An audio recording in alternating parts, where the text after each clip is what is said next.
Hello and welcome to the Gooner Talk, back again with you guys for another episode of our tactical breakdown show, the first of the 23-24 season. Yes, I know the season has only just finished, but we're already turning our attentions to the brand new campaign and Arsenal's transfer window in particular. Today, we're talking about Sacha Boey, a young French right-back who's been playing for Galatasaray, and Arsenal are seriously interested, it seems, in the player. Whether he ends up at Arsenal is another question, but we need to learn plenty about him. And to do that, I'm very, very happy to be joined by Reece Turnellar, who's a Sports Cell representative and a Turkish football expert. How you doing, Reece? You good? You well? I'm good. Thank you very much for having me on the show. Absolute pleasure. Thank you for jumping on and to provide some education to us all, because we're gonna need it on a player like, of course, Sacha, who we really don't know. I mean, Turkish football in particular, I think, is, from an English perspective, we always focus on the big five leagues and people love to watch that. But when you start moving into, other parts of Europe in particular and seeing what sides like Galatasaray are doing, it's these shows in particular, I think, provide the most education possible. So Who exactly is Sacha and Sacha Boey? Am I pronouncing that correctly, first of all? Have I butchered that pronunciation? Because I do that regularly. Sacha Boey, yeah.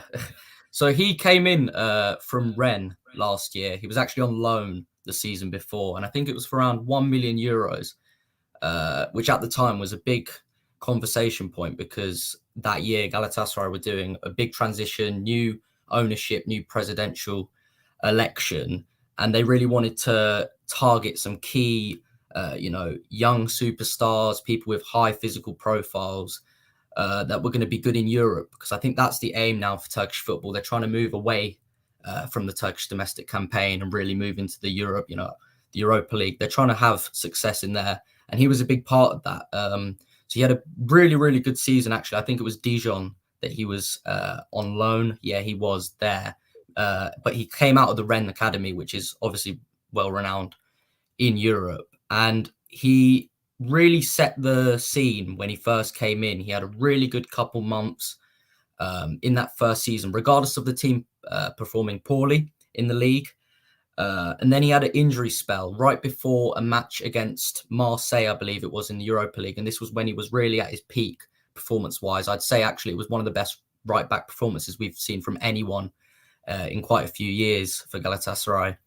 And he had a major injury, big setback, and he was out for absolutely ages. There was managerial change, big problems, actually, results-wise, lots of losses in the time that he was out. And his replacement was actually DeAndre Yedlin, someone we know from the Premier League.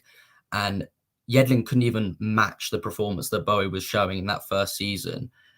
So he had really, really good signs shown, but we really didn't see him after that big injury blow that we don't actually know what happened with. It was an international break injury. And then he came back and played a couple key games for us later in the year. So he played against Barcelona, a 2-leg tie. And I think that's where he really set the scene and really showed why he is capable to play at that level, despite not having any European performances before. He was matched up against Dembele, he was matched up against Depay, and really held his own, regardless of that being some of his first big games as a young player. So with Boey, I think his first season himself, I think he played really well, but the team was really poor. He had loads of different changes in centre-back, in midfield, and in front of him at the right-winger position, which meant he really couldn't set his feet after that injury. And so coming into this year, he didn't seem that happy. He's a young player. He wants to play in Europe. And Galatasaray finished 13th last year, didn't qualify for Europe. And I think that really, really was a problem for some young players like Boey, who'd come in that transition period where a lot of old players came in, a lot of young players came into the squad to really play at that European stage. But without that, he seemed unhappy. There was reports that he was going to leave, new managerial change. Everything was a bit mixed and messy at the start of the year. And it really did look like he was going to go. Start of the year, we signed Leo Dubois from Lyon, a big player, actually, captain France. He was not available for the first game. The other backup right back, Omar El Abdellaoui, he was also injured.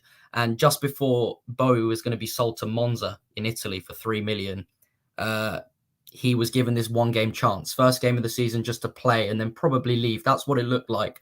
But he played outstanding, regardless of not attending the summer camp, no physical. Like you could tell that the physical presence he had drifted, but he played at a really, really top level, and he played and never lost that starting spot from then on. And I would say that he'd be seen as Galatasaray's most influential player, along with the likes of Icardi and Torreira this year. So if we go to the next slide, we'll talk about some of his stats this year, I believe it is first. Oh, actually, yeah. We'll look at some in-game examples, and you can kind of tell the listeners what kind of player they could expect if indeed he was to rock up at the Emirates next season. Yes, I think he's a very different type of player, different type of right back, a little bit more traditional to the likes of Ben White, and now we're seeing Partey being mixed around. You know, the big teams now in the Premier League, they're playing a lot differently. You know, we're seeing Pep try to play without right backs, without fullbacks in general, and now we're seeing Arteta really trying some new things in the last couple of games of the season. With Boey, I think his main attributes are he's just unbelievable in the 50-50s, the 1v1s against really talented wingers. Like even if the ball's not past him, he'll regain it, he'll win the ball. Like I think he's won the most 50-50 battles in the Super League this year, which obviously it's a league that doesn't have the quality that the Premier League does, but the numbers are much more outstanding than any other player in the league. He's also won the most aerial battles as well, which is really important for, I think, a player that's looking to step to the Prem. I think the physical, the tempo, that's really important when moving to the Prem. And I think that's what's given Boey sort of the interest that he's had from clubs like Arsenal and Brighton and Borussia Dortmund, because his physical attributes are just outstanding, really strong. And another thing is Galatasaray like to counter press. They like to gegenpress. And he's, I think, the one that makes the most interceptions in the team. Regardless of playing in the right back, he'll drift inside, like intercepting passes that were coming to number 10s. Or, in fact, he's not afraid of going up and pressing. As you can see in this screenshot right here, we obviously can't show the clip, but here he's holding that left winger. But actually, as the ball goes out to the wing back, he presses that and wins it back, and they counter from there. And after that, we'll see that he loves to do these third man runs. So he utilizes that speed very nicely. He likes to give it inside and play it behind the fullback. Here again, he doesn't like to really shy away from the fullback, which I think is really important, especially for a team like Arsenal that's going to come up against the likes of Vinicius Juniors, like players, really good wingers that are really technical. He's not afraid to go in and put in a body or really get at them, whereas wingers nowadays, they wait for defenders to back off and make the mistake and then use that space. He doesn't really back off. He really gets in their face and shuts the ball down even before it gets there, which is really important, I think, for fullbacks. And I think fullbacks in the Premier League have lost that a little bit, which has meant the likes of Zaha, for example, he's popping up with a lot more goals this year because he's just able to utilize the space that fullbacks are giving him. And yeah, that's what I think made him really outstanding this year. We never saw any games where he was outdone by a winger. He was genuinely winning every 1v1 he went into. Similarly, he's really important in the transition game for Galatasaray, regardless of them being a big team. And, there's the standard now that big teams like to play possession. They really like to play on the counter-attack, Galatasaray, regardless of their opponent. They really like to counter-press, and he's a big reason for why that's effective. Most of the counters, most of the transition goes down his side because he's just so effective going up and down. His stamina is, unbelievable for a player in the Super League. He doesn't look tired even after 90 minutes, which I think is really important because, like I said, the Premier League is a big tempo step up for a player coming from the Turkish league. And I think what's important is Arsenal going to get a player that's able to play at that tempo. And I think that's really important because we're seeing more and more that the transitions for Arsenal are getting a bit more key in scoring goals and making chances. I think there's another, so after that initial screenshot, you see that he started in the back four. I think he's won the ball in that possession as well, and he continues his run all the way and he normally tries to drag the left back out. And one thing that I've wrote down in notes is, regardless of him being less technical, his awareness is really good and when to make those runs, his timing, he's never really offside, and he normally makes the right one, whether that's round the fullback or even once the fullback's drifting wider. He really likes to utilize that half space. He's very aggressive in those runs. He times them really well, and he gets into positions like this where he cuts it back for a number 10 or a number 9 waiting there. And same again here. He doesn't really like to sit in the middle. We see a lot of fullbacks nowadays that they like to be that extra player in the middle, being an option for a midfield or for a defense where they tuck in with the centre backs. But he is a bit more traditional in the sense that he holds the line. He really keeps the width, which drags players out, especially teams that are trying to, really play a low block, try and suck you in. He keeps the width and drags them out. And it normally means that players, good off-ball players, are running off the spaces that he's creating, especially when they're being man-marked in the middle. And I think in this play again, this is another example. He likes to play with wingers in front of him that like to cut in. So here it's Zaniolo, who's playing on the right wing, but he's come all the way inside, drifted inside, which has brought not only the fullback, but it's also brought the attention of the left winger who should be covering Boey. And he, in split seconds, hits that line and gets there. I can't show you the clip, obviously, but the speed that he gets into those positions makes him most effective. And again, that's really important for a player that's going to be playing at the high tempos. Being able to see that instantly and being able to catch defenders who have left gaps, I think that's really important. And if he was playing behind someone like Bukayo Saka, not only is he going to be really important in cleaning up for when Saka loses the ball up top, and he's going to be able to push Saka further up because he can cover zones a lot better than a lot of fullbacks can. He doesn't need the defensive support sometimes of the right midfielder. But with Saka likes to come in sometimes. He likes to cut in on his left foot. And he really likes to utilize that corridor, that space that he's been left by just running through. And he's, I think, also made the most key passes in the Turkish league, which is really important for defenders, which is really important because I would say that actually his technical side, his passing is not the strongest part of his game. I'd say it's definitely improved this year. He's definitely got better, especially in the final third compared to last year. But it's definitely not his most strong suit. But he's been able to get into positions where he's getting wide. He's playing a key pass into a midfielder running wide on, positions like that, which I think is really important because he's not afraid to get his head up instead of, keeping his head down and trying to just charge at defenders and trying to take them on. Regardless of his ability, he's always looking up and trying to play the right pass instantly, which is, I think, really important. Obviously, the way that the modern fullback kind of style has changed in the last few years or so. Initially, you think Pep Guardiola is Raul Cancelo, changing him into this more inverted style of fullback. We've seen Arteta adopt this with Zinchenko, and in the last few games, we've seen Thomas Partey play, at right back, and Kivior's moved to left back, which has then seen the Ghanaian become the inverted player in that back four. Against Nottingham Forest, it didn't really work because, unfortunately, Arsenal are very much skewed to the right-hand side of that usually, and then you make that right back the inverted player, and all of a sudden it's very one-sided, and that's a separate discussion. But what we're seeing in this image, as you're going to talk about, is obviously that the Boey is being used at times and tested in more of an inverted fashion as well. Yeah, so when teams try and close down those fullback flanks by pressing effectively, a lot of teams nowadays, teams that play possession, they're trying to invert their fullbacks to have an extra man in the midfield, overload it, be an extra player to pass to and to transition off that. And the reason why I've added this in is I think it's important for a player like Boey, even though we didn't see it too much in the league this year. Galatasaray were playing a flat four. They were attacking very traditionally with their fullbacks, and he was a big part of that. But at times, just to be an extra man in the middle and be able to overload that midfield, which is we're seeing a lot from a Pep or an Arteta. They're really trying that just to make sure they can dominate that midfield, regardless of how many midfielders or who's brought back.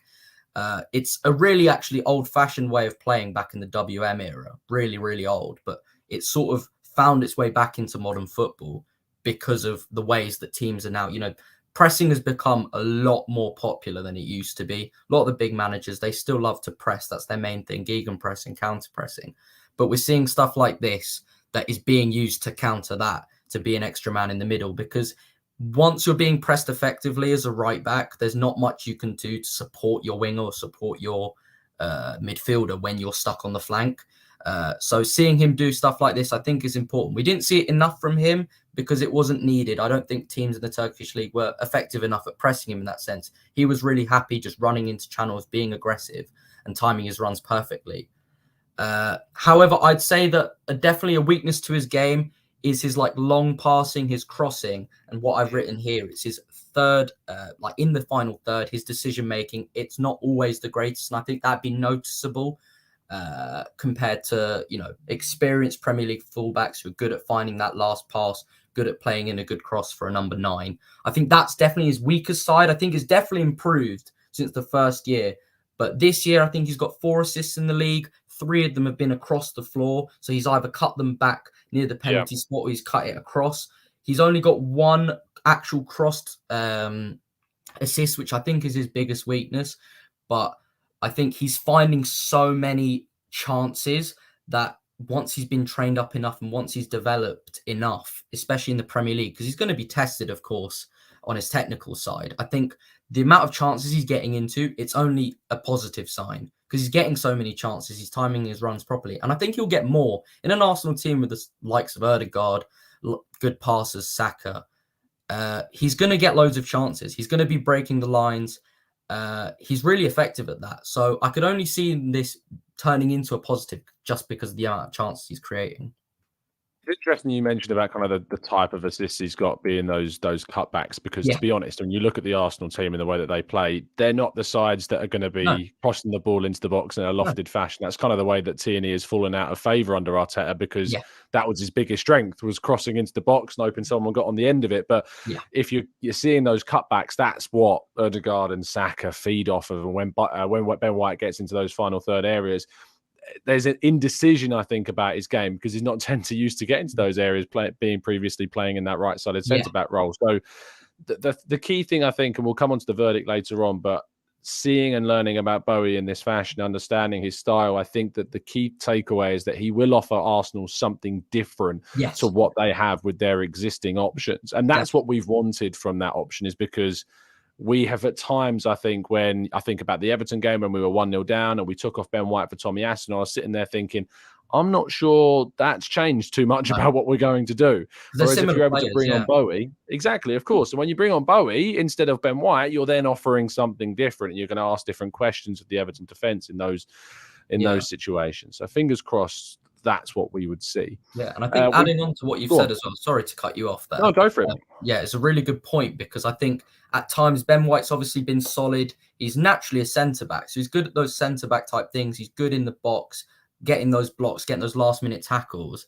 But I think he's been a bit tentative, not like quite wanting to press the winger. As soon as the winger gets the ball, he's not always there straight away. And the one thing that Boey really provides in defence is that he shuts down the option before it even gets there. And he's like brave enough to do that. He's done it in the big games. He did it against players like Memphis and Dembele, who are players of, higher quality, I would suggest, obviously compared to the Turkish league, which is why I'm sure that he could do this in the Premier League.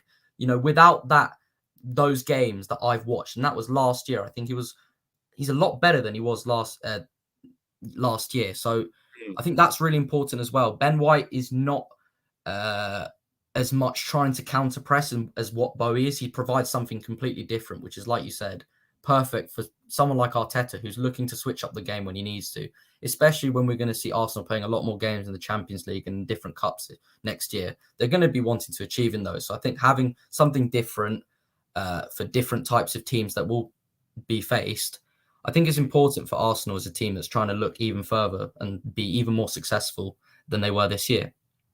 Absolutely. Now, this is obviously showing kind of the role from a passing perspective, correct, in terms of his influence and connection with players.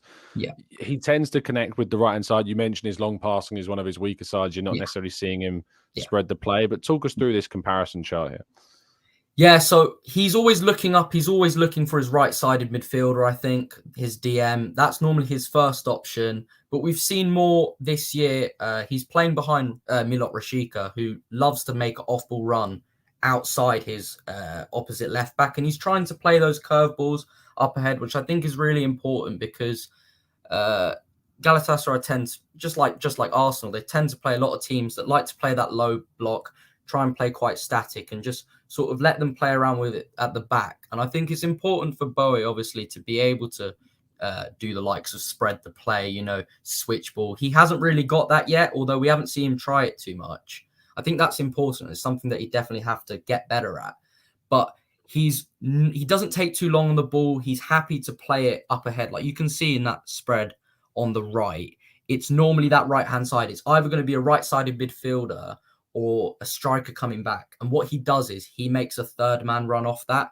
So he'll play it into a forward, for example, for Icardi or for a number 10 like Mertens. Mertens would drop it back to Torreira or Oliveira, and he'd make the third man run off that. And that's where he's gaining most of these chances. And he does it so quickly that opposite fullbacks just can't react to it quick enough. Like, I wouldn't say it's the most advanced little bit of technical play, but he does it so effectively and he times that run perfectly just behind the offside line that it's just so effective. And it's something that we don't see too much nowadays from modern fullbacks who are happy with sitting back and just spreading play and just flinging passes. We see that a lot in the Prem now with the better teams. They've got fullbacks that are very technical, some that have either been transferred from a winger or from a DM, who they've got that passing range. But Boey is definitely a classic right back. I think similar to Kyle Walker, I'd say, actually, in the sense that he's utilising his pace. That's how he's creating so many chances, and that's how he's so effective in attacking play.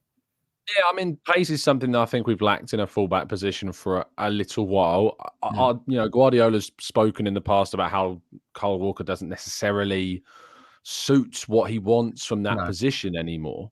I think that when it comes to certain oppositions, though, and he used Walker against Arsenal, he used Walker against Real Madrid when he played against Martinelli, Vinicius Jr., he needs that pace. And so even though Stones has been so good in this inverted role and joining the midfield, up against Vinicius Jr., who was obviously always going to get beaten for pace. Yeah. So if Arsenal have got that type of option and you're coming up against, a very quick left winger, be that like a Wilfried Zaha, for instance, who I actually thought Ben White had a really good game against at Crystal Palace last season in the first game of last season.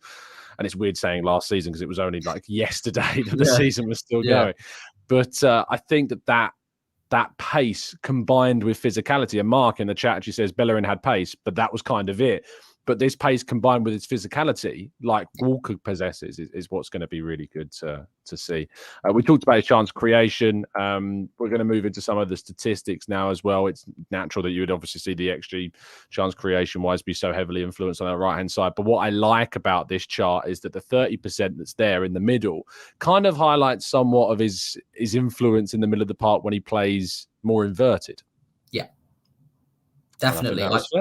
Yeah, I think this chart is really good because it shows how influential he really is, regardless of him not being the most technical wing back, and he's not going to be playing like as many, through the line passes, even though we've seen that a little bit, but I think that would reduce in the Prem just because of better opposition. Naturally, we'd have to make that analysis, but he's just so quick and so physical that I've never seen any sort of fullback have this level of dominance in any sort of league that I've watched. Like, you really have to be a really, really good back and have those physical attributes at the very highest level to do the types of things that he's doing. Like here as well, I think this includes the fact that he counter presses so well and he wins so many balls, intercepts so many passes in that area, that half space maybe, between the fullback and sometimes a deeper dropping CDM. He wins so many balls there when passes are trying to be played to the winger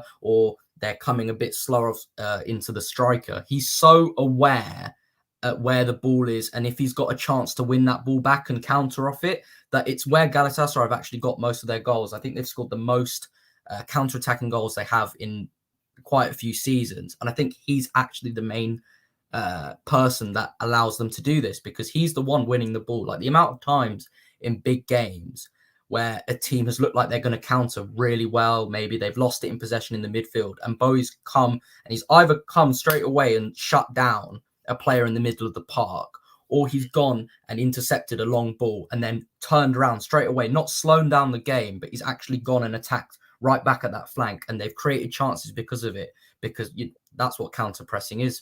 At the end of the day, you're attacking them once they've countered you. And I think he's just been so influential in that. And I think Arsenal have lacked that a little bit. Like at the back, it's obviously good to play it safe and you want to, regain possession. But his stamina is so good that he just doesn't stop and it wears down defenses. And I think, let's say that he was, I wouldn't think that he would start over Ben White next year. I just don't think he's at that level yet. And we can appreciate that. But I think in games where the opposition's tired, they're trying to hold on. Having a player with that explosive nature, that's really what it is. That explosive nature, the ability to win the ball and directly turn it into attack. I think it's just so important nowadays, especially at the level that players are at with their speed. And like you said, against players like Vinicius, the really, really technical wingers, they're good at getting in behind. He just shuts that down. I really can't say anything but that. He shut down Dembele at the new camp, which I think was really impressive considering that was his first real opportunity in front of European fans. And that's where he kind of got the name for himself. I think that was his biggest game, in my opinion, where he really showed his quality. He didn't look any slower than Adama Traore, for example, who was on the pitch at that time as well. So that's kind of the level of explosiveness and physicality that he has to offer. And I think that's really important when we see the other fullback options that Arsenal have currently.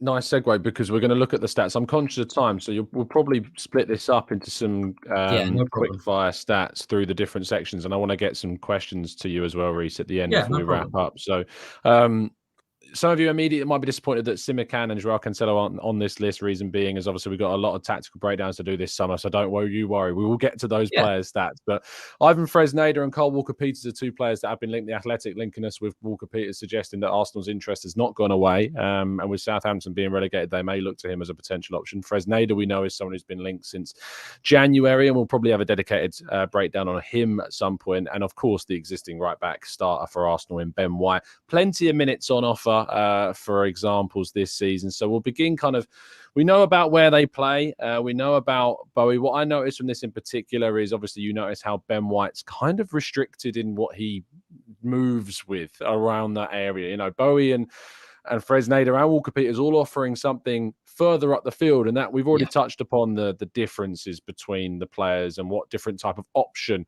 Boey brings. But when it comes to the defensive side of his game, you talked a lot about how good he is in one-on-ones. You've mentioned that one-on-one nature with Dembele and the Barcelona game, which really stood out. And he's winning 70.7% of his duels, and he's getting involved with nearly 9 per 90. And I think that represents just how strong he is in those 1v1 situations. Yeah, and I think it's really important as well because he's not playing in a team as of yet that is facing too many attacking opportunities. So even though that's lower than Fresneda, who I think is also a very, very good option for Arsenal in the future, I think he's an amazing right back that offers something even different to Boey. But he's obviously facing a lot more attacks than Boey is, I would say. That's the comparison I see here.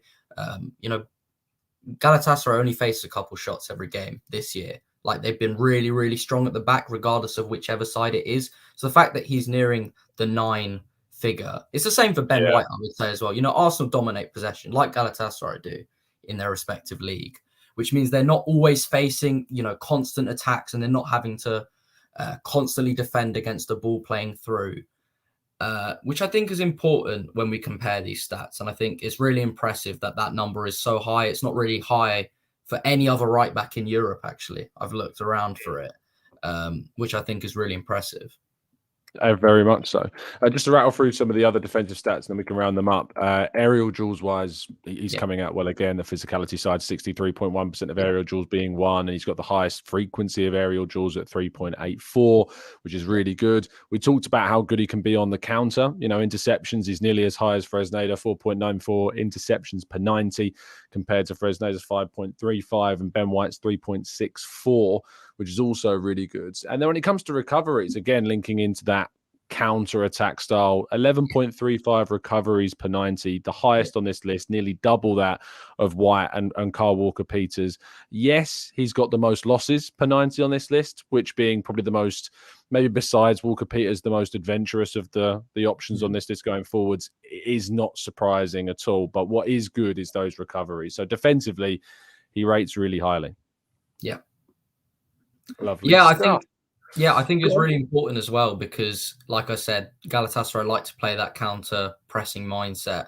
And regardless of if it's him losing the ball or because he likes to be up the field, regardless of him not being the most technical back in those final thirds, like with shooting and crossing, like we mentioned, he likes to be up there. And the amount of times I've seen in games where he's made I'd say goal-defining tackle or an interception from literally running back from the final third into the first third. It's just incredible. And I don't really see it from right backs nowadays, just because the way that the position has evolved naturally. I think, again, I'm going back to that thing of saying that he's just a different option, really, to any other fullback that Arsenal currently have. Yeah. Absolutely. So passing, I did touch on that. Sorry. Yeah.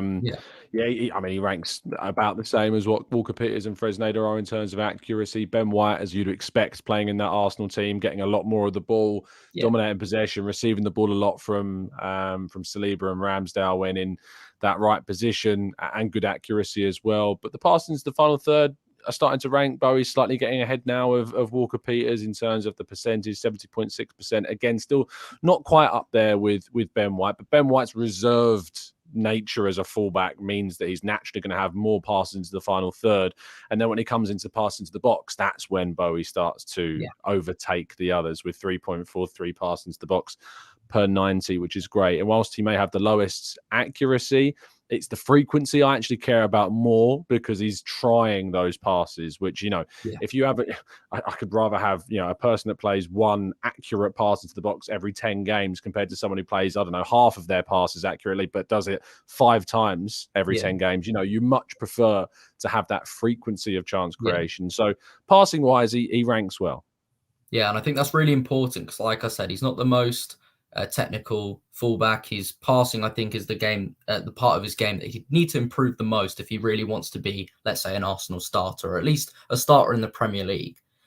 But what we see here is that he is confident enough to try those passes, which, like you said, is really important, because a team that's trying enough will break through at some point. Frequency in football always breaks through just because of the nature of the game. It's really important that he's confident and brave enough to try those types of passes and make those types of runs into the box.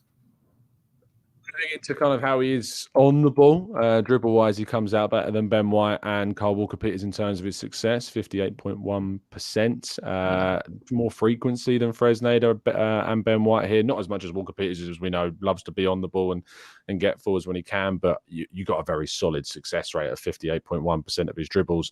Goals and assists, we already talked about this. 1 goal, 4 assists this season, which is the best ranking on this list. And then when it comes to his shot opportunities, 0.37. It doesn't take, the most shots in the world, but he's relatively accurate, when he gets the opportunity to take them. Yeah. I think his shots... How would you feel about him in the final third? It's definitely the area that we think it has to improve the most if he wants to make that step. I think it's definitely developed since last year in a short amount of time, which I think is really good positive. And the fact that he's trying enough in itself is really positive to see as well. Like, he's only improving game by game. And we've got to the point where there is an expectation for him to make the big move, just because he's playing as if he's come from a Premier League or a Bundesliga, just because of the amount of times he's looking up, he's trying shots. And he's getting those passes into the box. Like I said, he's been one of the most influential players from that right back spot. And I think that's really important to see, that he can have such a big influence on the game. Like, I've seen a couple games where he hasn't played, and the counter pressing effect is never as effective. We're not winning as many duels up high. He likes to press. He's not afraid to press a winger that's come back to receive the ball. He likes that because he believes he can win those one-on-one duels. And like, to sum it all up, really, I think he's got the physical attributes to play in the Premier League. I have no doubt about that. And I think that's where all these rumours started. I think it was so impressive how outstanding he was compared to everyone else in the league. And I think that's where it starts with the Premier League. I think it's tough to make that transition if you're not as quick, you're not as sharp on the ball, you're not making your passes quick enough. I think that's where the differences in the leagues definitely stand in terms of watching it. The tempo of the game is definitely not the same, but the fact that he's up there and he's playing the game just so much quicker, he's a lot quicker than everyone around him, he's a lot stronger, he's better in the air. I think these are all positive signs for a player that's going to make that big jump if he does. And I think the reports and what we know from Turkey, it definitely looks like it's going to be that type of move that he's going to make this summer. Yeah, absolutely. We've got time for some quick fire questions from the chat, so let's tackle those as quick as we can. Steve says his passing isn't his strongest asset, but being something that you said, will he be able to adapt to Mikel Arteta's Arsenal? And that links into NSW's question as well, which is based on his decision making in the final third. Do we think he's a good option for us? Yeah, I think it's definitely like I said, it's the biggest weakness that we can see. And I think it's the only weakness that I can critique when it comes to will he be able to play for Arsenal.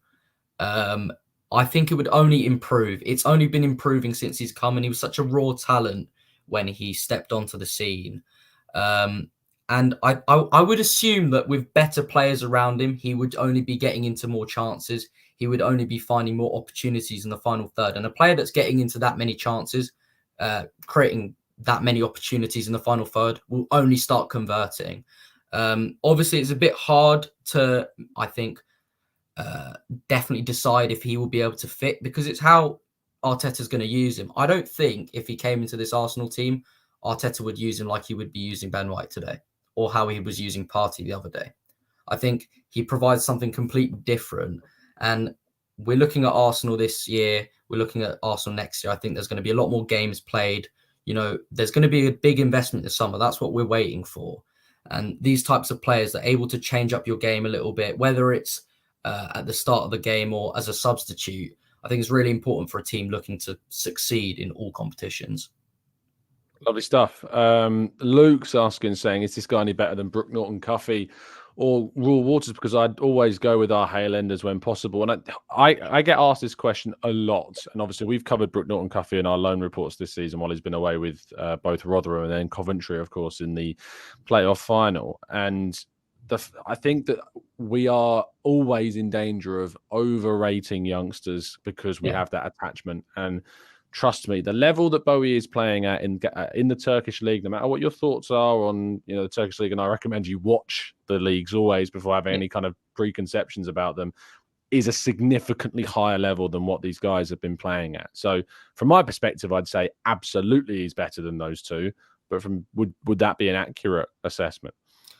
I would agree. I think it's hard to make that assessment without really watching him play. I think it's really easy nowadays to just put off players because of the league they come from. To put it simply, Kim Min-jae last year, he was playing in the Turkish league, and he was showing this sort of performance that Bowie was this year in terms of how physical he was, just in terms of how dominant he was at the back. And I think a lot of bigger teams were put off by that, regardless of the reports that he was looking for a move to Spurs. You know, that was really nearly close. He went with Napoli, and we're seeing the success of that today. So I know it's easy to put players off just because of the league they play in, but a lot of great players have come from anywhere. For the likes of those youngsters, I think actually, I always forget the name. The one playing for Luton, I watched him in the playoff. Not for Luton, sorry. Coventry, Brooke Norton-Cuffy. Yeah, Cuffley, yeah. He's actually quite similar to Bowie, I would say, but Bowie has definitely, I would say, played at a higher standard against a little bit more experienced competition, and he's really showcased his dominance, where I think Cuffley is not. He's looked like a raw talent. He's looked like he's got potential. His ceiling must be very high. Like, I wouldn't doubt that whatsoever. But Bowie's been playing consistent minutes with good players to a European standard, and I think, like I said, I wouldn't be this sure if I hadn't seen him in the Europa League last year, where his performance wasn't nearly as good. It was just unlucky that Galatasaray weren't in the Europa League this year or in the Champions League, where he would be able to showcase those types of performances again. Final question before we wrap up. Rancid Pumpkin asks, do you think he's worth the estimated 20 to 25 million euros? I think worth is tough to justify, because that would actually make him the highest. That would be a record transfer deal for the Turkish league, which I think this is around the asking price. This is what I know of from reports back in Turkey. This is the asking price. This is what they're looking for, just because of the sheer amount of teams that are after him. There's a massive list right now that's been published of teams that have inquired for him this year, and we're stemming to like 15, 20 teams, all in the top 5 leagues, that are looking at Bowie, including Brighton in the Premier League as well, who did reportedly put in an £18.5 million bid. To say, is he worth it? I would have to compare him to players that have either been sold for around that price point. I think it's difficult to put a price on Bowie right now and compare him to some Premier League stars. I think it's tough just because the league difference is there. I think we have to all appreciate that. But because Galatasaray are looking to even strengthen their squad next year, they're trying to have European success next year. They're not that willing to let go of him unless the price is right. So regardless of worth, I think nowadays we're seeing a lot of teams that when they see a player that has so much value to their squad, regardless of the price, if they're looking to step up as a team in terms of how good they are, they're happy to hold on to those players. Like we've heard many rumors about, the Declan Rice is going for triple figures, maybe. I think it's tough to justify worth in this context, especially with him playing outside the top 5 leagues. I think it's difficult. In comparison, Kim Min-jae went for 18 million last year. And I think he was more looking to get out rather than Boey is right now, Right. if that's a good comparison. But I think if he was to make a deal into the Premier League, into the top 5, it would be around this mark. Yeah, I mean, Luke follows it up by saying Brentford paid around 20 million for Aaron Hickey from Bologna, when they signed him, maybe a big comparison. I was looking at when Timothy Castagna moved from Atalanta to Leicester, and they paid around 20 million euros for him 3 years ago at the age of 24. So slightly older, obviously. But, these are players that are moving from, a league to the Premier League, Serie A, of course, at a high level in terms of Castagna, and of course with Hickey as well. I think the price tags, what you're going to see a club like Arsenal pay for a talent like this, it's just what you're going to see. And clubs are going to have a reason to demand that, especially, as you say, Reece, with 15 odd clubs interested. But I think we've learned a hell of a lot about the young French fullback today, and I'm hoping it's going to be very beneficial for those listening. Reece, please do give yourself a shout out and plug anything that you would like to. Yeah, thank you very much for having me on.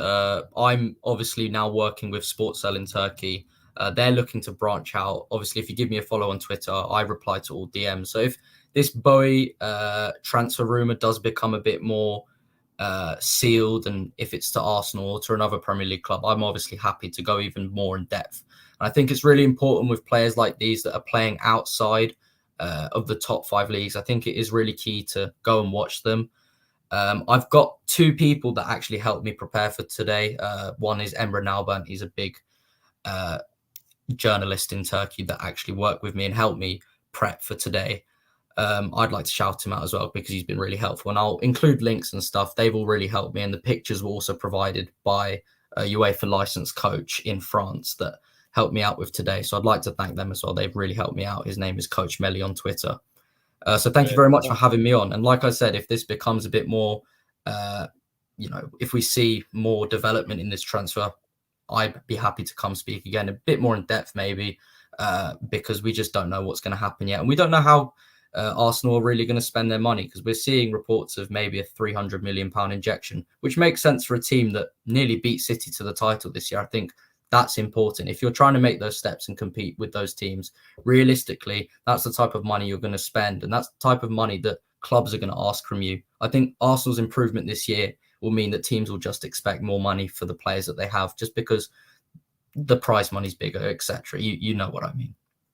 Absolutely. No, Reece, I think you've been absolutely fantastic, mate. And you've summed up the player really well and really given the education that people are going to need to learn about Boey. So please, people, do make sure that you give Reece a follow. I've already left up on screen at @TurnalArt on Twitter, and you'll be able to find all the links to Sportcell and everything else on his accounts as well. Be continuously tweeting in English and Turkish, of course, around everything that's going on in the world of Turkish football relating to Arsenal and otherwise.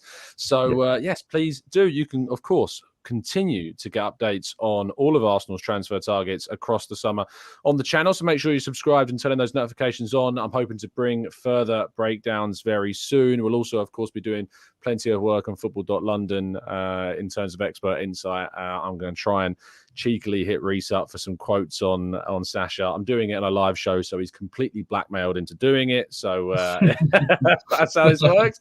But thank you, everybody, so much for tuning in and listening. Do drop a like on the video. Do subscribe to the channel if you do. Make sure you're following Reece on social media and Sportcell as well. Thank you for listening. We'll see you again very soon. Have a fantastic evening. Enjoy it, whatever you're doing. And as always, up the Arsenal.